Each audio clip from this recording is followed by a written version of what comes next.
Salut, aujourd'hui on poursuit sur la thématique des sujets qui font peur. Aujourd'hui on va parler de reflets. Pourquoi le reflet en dessin nous fait peur? Parce que quand on parle de reflets, ça nous évoque plein de trucs hyper compliqués. On pense tout de suite à des trucs très travaillés, très réalistes. C'est vrai, ça peut être compliqué en fonction de la difficulté à dessiner la nature, certains objets, mais les bases sont très simples. Et pour passer à quelque chose de plus compliqué, eh bien, il faut passer par l'étape des bases. Et je vous le dis souvent, quand vous faites une montagne d'un truc, quand vous avez quelque chose qui vous paraît hyper complexe devant les yeux, découpez-le en petites étapes les plus simples possibles. Donc on voit ensemble les bases pour dessiner des reflets sur vos objets. C'est parti!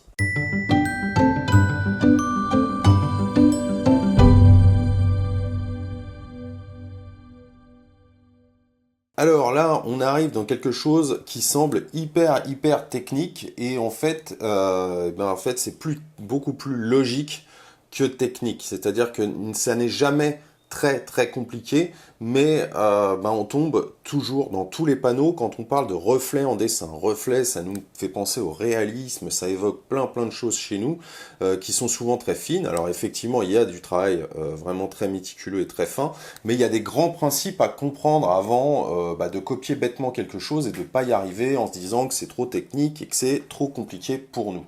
Il faut d'abord vraiment appréhender et voir ce que c'est que le reflet. Le reflet, donc là, je suis passé à un papier mat, canson, un peu, je dirais un peu marron, pour que, partir déjà d'une teinte. Ça vous permet de matérialiser. Moi, ça va me permettre, avec un crayon blanc, comme celui-ci, de matérialiser la lumière. C'est beaucoup plus pratique. Je vous conseille de travailler quelquefois, de partir sur des papiers de couleur parce que justement ça vous permet de placer, de vous entraîner à placer les zones lumineuses. Parce que souvent, quand on a un papier blanc, on part du blanc de la feuille et c'est notre valeur la plus, notre lumière la plus vive est représentée par le blanc de la feuille.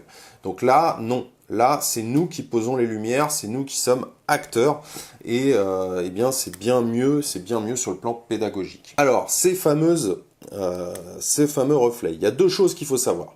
Le reflet, c'est dû quand on reflète un objet. Donc là, je vous ai fait un cylindre, ok, pour que vous voyez bien la forme.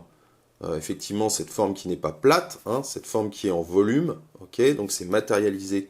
Je l'ai matérialisé et dessiné comme ça. Et donc là, il y a la forme de l'objet. Donc qu'est-ce qui influe, qu'est-ce qui crée le reflet? Le reflet, c'est créé par l'environnement. C'est-à-dire si vous avez une lumière forte, elle va taper, se refléter dans votre objet. Donc il y a des objets qui reflètent des matériaux qui reflètent plus ou moins la lumière. C'est-à-dire que le bois va absorber, à moins que ça soit du bois brillant et très verni, là vous allez avoir des reflets plus forts. Mais il y a des choses comme la moquette, par exemple, qui absorbent totalement la lumière, et il y a des choses comme le métal qui réfléchissent beaucoup. Donc là, qu'est-ce qui influe sur les reflets et sur la forme des reflets? Eh bien, c'est la forme de l'objet. Premièrement, la forme de l'objet. Deuxièmement, l'environnement de l'objet, c'est-à-dire tout ce qui se passe autour. Okay. Quand vous avez une boule, vous avez vu ce qu'on appelle le fisheye en photographie aussi, vous avez une boule, quelque chose de sphérique, eh bien les reflets vont prendre la forme, d'une part, vont être disposés selon l'environnement, c'est-à-dire que si vous avez un spot, eh bien vous allez le voir se refléter d'une certaine manière, et dans un certain point sur votre forme, globalement, mais aussi, elle va prendre la forme de la sphère, d'accord? Si vous avez une sphère, là c'est la même chose. Il y a toujours, la forme détermine la position et la forme du reflet. Donc pour être plus basique, on va prendre une zone lumineuse qui vient d'ici, ok, qui vient taper là, ou qui va venir taper un peu au-dessus et comme ça, et je vais déjà, d'une part, faire une ligne tout simplement, une ligne blanche. Ça va être matérialisé tout bêtement par une ligne. Alors si j'avais eu une forme plus bombée, j'aurais bombé un peu ma ligne, très légèrement. Mais en gros, c'est ça. On ne recherche pas midi à 14 heures. Ensuite, après, vous avez une théière, par exemple, avec des formes plus arrondies, plus bombées. et là vous allez modifier, mais là c'est pour vous expliquer les principes, les grands principes et les principes de base. Donc là j'ai une lumière forte, ok? Et puis là, effectivement, donc cette lumière vient taper ici, donc je vais avoir quelque chose qui va être, je vous disais, qui n'est pas sur le côté directement, puisque le côté, lui, conserve la teinte du papier, qui est déjà une teinte intermédiaire. Voilà, la lumière la plus vive étant ici. Ok. Ensuite, eh bien, en opposition, donc à peu près au même endroit sur le plan symétrique, sur le plan de la symétrie, vous voyez que là, mon reflet va s'arrêter là, ok. Je vais prendre à peu près le même espace à gauche, bah, je vais avoir la zone sombre. Et la zone sombre, elle vient se terminer ici, d'accord. Et elle me fait une bande noire comme ça, ok.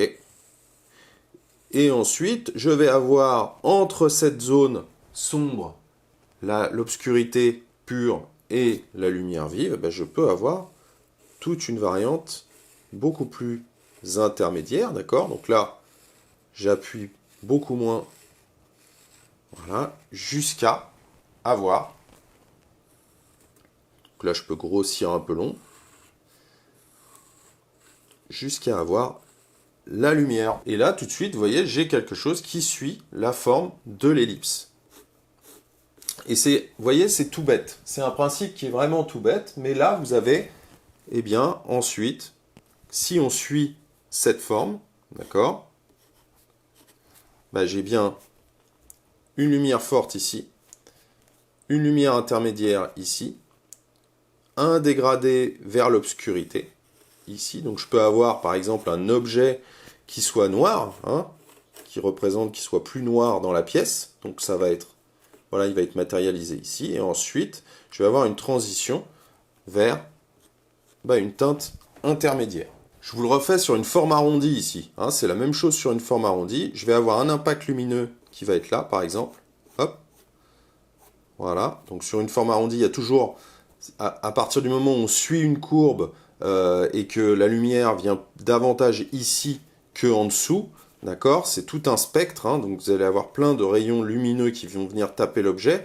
Donc là, mettons que la lumière ici soit plus puissante, d'accord, je vais avoir un point lumineux qui va être plus puissant ici et qui va se partir en dégradé à mesure que je vais vers le bas, d'accord. Donc voilà, mais c'est le même principe. Je vais avoir ça, impact lumineux, zone, voilà, qui va être une zone intermédiaire, une zone de transition qui va avoir la couleur, la teinte du papier.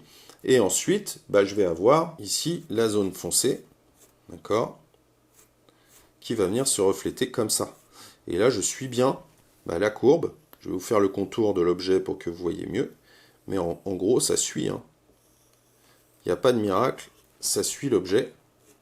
Ok, et là, même chose, je pourrais avoir des zones un peu plus intermédiaires, comme ça. Voilà, qui viennent comme ça.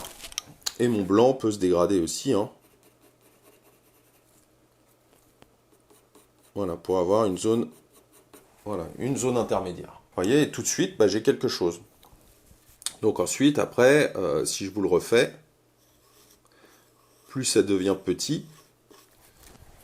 Là, je peux avoir ma zone, voilà, la plus blanche au-dessus, d'accord. Si c'est par exemple un bouton de porte, et puis en dessous, voilà, je vais avoir ma zone la plus sombre, matérialisée en dessous. Et ensuite, ça part en dégradé, et puis j'ai une zone neutre entre les deux, hein, que je matérialise comme ça. Vous voyez, c'est vite fait. Là, on peut prendre ça comme un clou, une vis ou un bouton de porte, et le réalisme, il est très, très, très rapidement fait. Vous voyez, il n'y a pas besoin d'effets supplémentaires. Là, c'est un peu moins réaliste parce que j'ai laissé en fait beaucoup de jours. Là, je pourrais repartir vers un dégradé, par exemple. Voilà, mon objet est très agrandi par rapport à ce que je pourrais être et très basique. Plus il va être gros, plus on doit soigner les dégradés, plus on doit effectivement reprendre les choses. Mais le principe est là. Vous voyez que là, j'ai bien un effet qui me permet de matérialiser la forme. Vous voyez, c'est valable dans n'importe quelle position, disposition. Là, voilà, j'ai mon reflet encore sur une ellipse, d'accord? Je vais avoir en opposition ma teinte sombre, ok, mon reflet sombre, et voilà, je peux partir en dégradé comme ça pose pas de problème, d'accord? Je vais avoir aussi, donc là, hop, j'insiste bien, mon impact lumineux est là, d'accord? Il est là, tac. Donc j'insiste bien ici, et je pars en dégradé. Voilà, c'est aussi simple que ça, et vous voyez que là j'ai quelque chose de beau. Hein, et puis je peux avoir une double lumière, quelque chose de très puissant qui viendra ici, et tout de suite, voilà, je peux marquer ici les choses ici aussi. Hein, je peux revenir comme ça. Donc tout ça, ça dépend vraiment de l'environnement. Donc retenez bien ça, excusez-moi. 1. La forme. 2. L'environnement. Donc vous voyez, pas besoin d'être un génie pour vous entraîner et pour appliquer ce genre d'exercice. La forme cylindrique, c'est un super outil et vous pouvez le tourner un peu en dessiné dans n'importe quelle position.